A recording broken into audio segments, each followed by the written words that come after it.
শুধুমাত্র গাজর আর সুজি দিয়ে যে এত সুন্দর একটা ডেজার্টের রেসিপি হয় তা তোমরা সেটা না দেখলে বিশ্বাসই করতে পারবে না। আসসালামু আলাইকুম, কেমন আছো সবাই? সুলতানা কিচেনের আরও একটা নতুন রেসিপি দিয়ে তোমাদের সবাইকে স্বাগত জানাই। আজকে আমি আরও একটা নতুন রেসিপি নিয়ে হাজির হয়ে গেছি। আশা করি ভালো লাগবে। পুরো ভিডিওটা দেখার অনুরোধ রইল। তো চলো দেখে নেওয়া যাক আমার আজকের রেসিপিটা, সুজি আর গাজর দিয়ে আমি কি ডেজার্টের রেসিপি তৈরি করি। তো চলো শুরু করা যাক। রেসিপিটার জন্য প্রথমে আমি দুটো গাজর নিয়েছি। গাজরটাকে খুব ভালোভাবে ছিলে গ্রেটারের সাহায্যে গ্রেট করে নিয়েছি। তো গাজরটা আমার গ্রেট করা হয়ে গেছে। এবার অপর সাইডে আমি একটা কড়াই গরম করে ওর মধ্যে 1 চামচ মতো ঘি দিয়ে দিলাম। ঘিটাকে খুব ভালোভাবে আমি গরম করে নিয়েছি। এবার আমি গ্রেট করা গাজরটা এই কড়াইয়ের মধ্যে দিয়ে দিলাম। এবার ঘিয়ের সঙ্গে গাজরটাকে আমি 2 মিনিট মতো ফ্রাই করে নেব। তাহলে গাজরের যে কাঁচা স্মেল থাকে সেটা চলে যাবে আর একটা সুন্দর ঘ্রাণ বের হবে। গাজরটা ফ্রাই করা হয়ে গেছে। এবার এর মধ্যে আমি 1 চিমটে মতো লবণ দিয়ে দেবো। লবণটাকে গাজরের সঙ্গে একটু মিক্সড করে নেব। লবণটা মিক্সড করে নেওয়া হয়ে গেছে। এবার আমি 1/2 কাপ মতো জল দিয়ে দেবো গাজরের মধ্যে। দিয়ে গাজরটাকে একটু নেড়ে নিয়ে ঢাকা দিয়ে গাজরটাকে আমি সেদ্ধ করে নেব। তো 5 মিনিট মতো রেখে দিলেই গাজর খুব সুন্দরভাবে সেদ্ধ হয়ে যাবে। তো 5 মিনিট হয়ে গেছে, আমি এখন ঢাকা খুলে দিলাম। তো দেখতেই পাচ্ছ গাজরটা খুব সুন্দরভাবে সেদ্ধ হয়ে গেছে। এবার আমি এখানে স্বাদ অনুযায়ী চিনি দিয়ে দেবো। চিনিটাকে গাজরের সঙ্গে খুব ভালোভাবে মিক্সড করে নেব যাতে চিনিটা মেল্ট হয়ে যায়। তো চিনিটা মেল্ট হয়ে গেছে। এবার ফ্লেভারের জন্য আমি এখানে ছোটো চামচের 1/2 চামচ মতো এলাচ পাউডার দিয়ে দিয়েছি। তোমাদের কাছে এলাচ পাউডার না থাকলে তোমরা এখানে এলাচ থেতো করেও দিতে পারো। তো এলাচ পাউডারটা দিয়েও খুব ভালোভাবে আমি মিক্সড করে নেব। এবার আমি এখানে 1 চামচ মতো কর্নফ্লাওয়ার নিয়েছি। দিয়ে সামান্য পরিমাণে জল দিয়ে একটা স্যালারি বানিয়ে নেব। এবার কর্নফ্লাওয়ারের এই স্যালারিটা আমি গাজরের মধ্যে দিয়ে দেবো।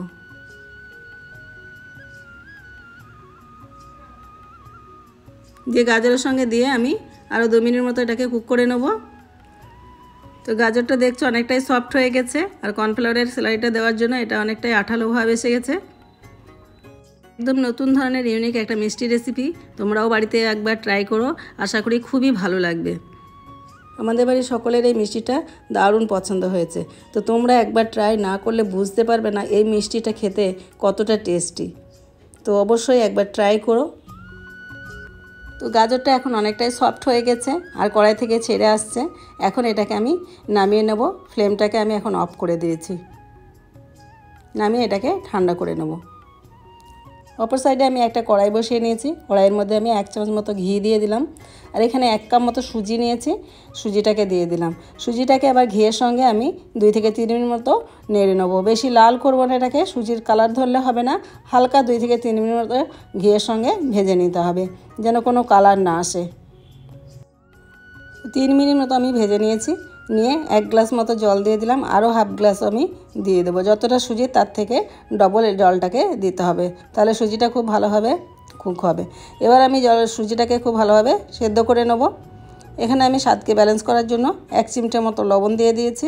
লবণটাকে একটু মিক্সড করে নিচ্ছি। এবার সুজিটা যেই ফুটে যাবে তখন আমি এখানে 2 চামচ মতো চিনি দিয়ে দিলাম। চিনির পরিমাণটা আমি এখানে কমই দিয়েছি, কারণ আমাদের বাড়িতে সবাই মিষ্টির পরিমাণটা একটু কমই খায়। তোমরা চাইলে তোমাদের টেস্ট অনুযায়ী চিনিটা বাড়িয়ে কমিয়ে নিতে পারো। আমি এখানে ফ্লেভারের জন্য 1/2 চামচ মতো এলাচের পাউডার দিয়ে দিয়েছি। দিয়ে সুজিটাকে খুব ভালোভাবে আমি এখন কুক করে নেব। এটা একটা আমি খামিরের মতো রেডি করে নেব সুজিটাকে। তো দেখতেই পাচ্ছ সুজিটা অনেকটাই ঘন হয়ে গেছে। আমি আরও কিছুক্ষণ সুজিটাকে কুক করে নেব, পুরো জলটা যাতে টেনে যায় আর সুজিটা একদম শুকনো হয়ে যায়। পুরো একটা খামিরের মতো যখন হয়ে যাবে তখন এটাকে নামিয়ে নেব। তো দেখতেই পাচ্ছ অনেকটাই শুকনো হয়ে গেছে। এবার এটাকে আমি একটা প্লেটের মধ্যে ঢেলে নেব। এবার সুজির মিশ্রণটাকে আমি এখন সাইডে রেখে দেবো যাতে ঠান্ডা হয়ে যায়। তো অপর সাইডে আমি একটা কড়াই নিয়ে নিয়েছি। আমি রাবড়ি বানিয়ে নেব। 1 গ্লাস মতো দুধ দিয়ে দিলাম। দুধটাকে এবার আমি জাল দিয়ে নেব। এখানে দুধটাকে ঘন করার জন্য আমি 2 চামচ মতো পাউডার মিল্ক দিয়ে দিলাম। দিয়ে পাউডার মিল্কটাকে একটু মিক্স করে নেবো দুধের সঙ্গে। দুধটা হালকা যেই গরম হবে সেই সময় মিল্ক পাউডারটা দিতে হবে, তাহলে খুব সুন্দরভাবে মিল্ক পাউডারটা দুধের সঙ্গে মিশে যাবে। এখানে আমি চিনি দিয়ে দিলাম 2 চামচ মতো। চিনিটা এখানে কম দিয়েছি কারণ আমি কনডেন্স মিল্ক ব্যবহার করব, সেই জন্য চিনিটা এখানে কমই দিয়েছি। চিনিটা যেই মেল্ট হয়ে গেছে তখন আমি এখানে আরও 2 চামচ মতো কনডেন্স মিল্ক নিয়েছি, কনডেন্স মিল্কটা দিয়ে দিলাম। কনডেন্স মিল্ক দিলে রাবড়ির টেস্টটা অনেক গুণেই বেড়ে যায়, রাবড়িটা খুব সুন্দর হয়। তো কনডেন্স মিল্ক দিয়ে আমি রাবড়িটাকে এখন 3 থেকে 4 মিনিট মতো কুক করে নেব, যাতে রাবড়িটা আরও ঘন হয়ে যায়। তো দেখতে পাচ্ছ রাবড়িটা অনেকটাই ঘন হয়ে গেছে।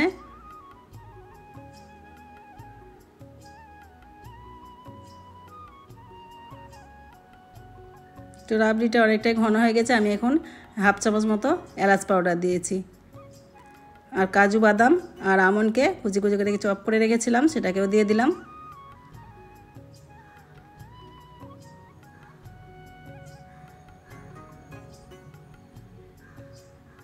তো রাবড়িটা রেডি হয়ে গেছে।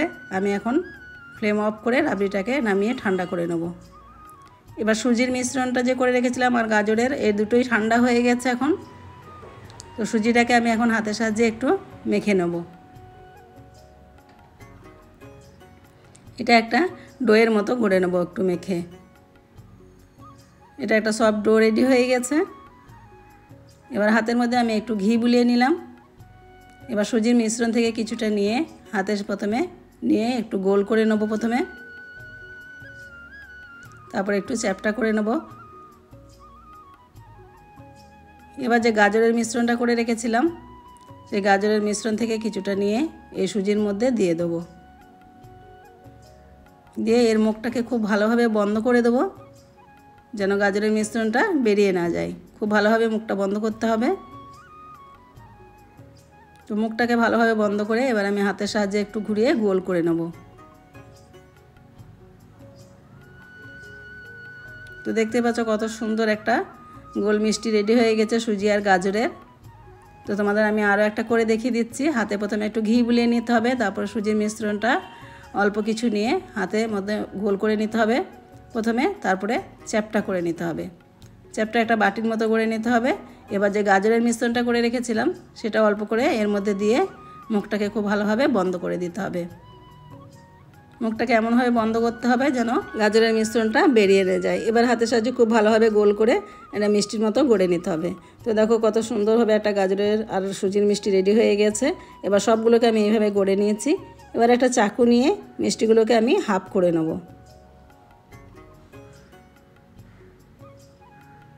খুব সাবধানে করতে হবে যেহেতু এটা খুবই সফট, ভেঙে না যায়। তো দেখতে পাচ্ছ কত সুন্দর দেখতে লাগছে এটা। তো সব মিষ্টিগুলোকে আমি এইভাবে কেটে নেব প্রথমে। এটা দেখতে অনেকটা ডিমের মতো লাগছে, মনে হচ্ছে লাল কুসুম ভেতরে আর ওপরটা সাদা। তো সবগুলোকে কেটে নিয়েছি, কত সুন্দর লাগছে দেখতে এটা। এবার আমি একটা প্লেট নিয়েছি, প্লেটের মধ্যে যে রাবড়িটা করে রেখেছিলাম সেই রাবড়িটা প্রথমে দিয়ে দেবো। রাবড়িটাকে প্লেটের মধ্যে খুব ভালোভাবে একটু ছড়িয়ে নেব।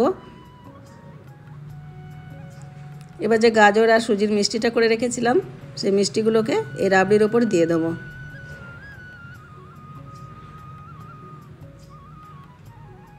এবার এর উপর থেকে আরও কিছুটা রাবড়ি আমি দিয়ে দেবো।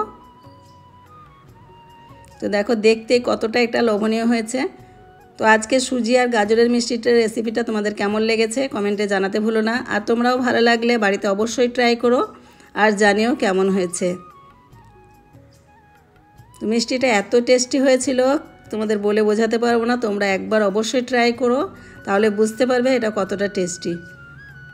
তো আজকে এই পর্যন্তই, আবার দেখা হবে অন্য কোনো রেসিপিতে। ততক্ষণ সবাই ভালো থেকো, সুস্থ থেকো।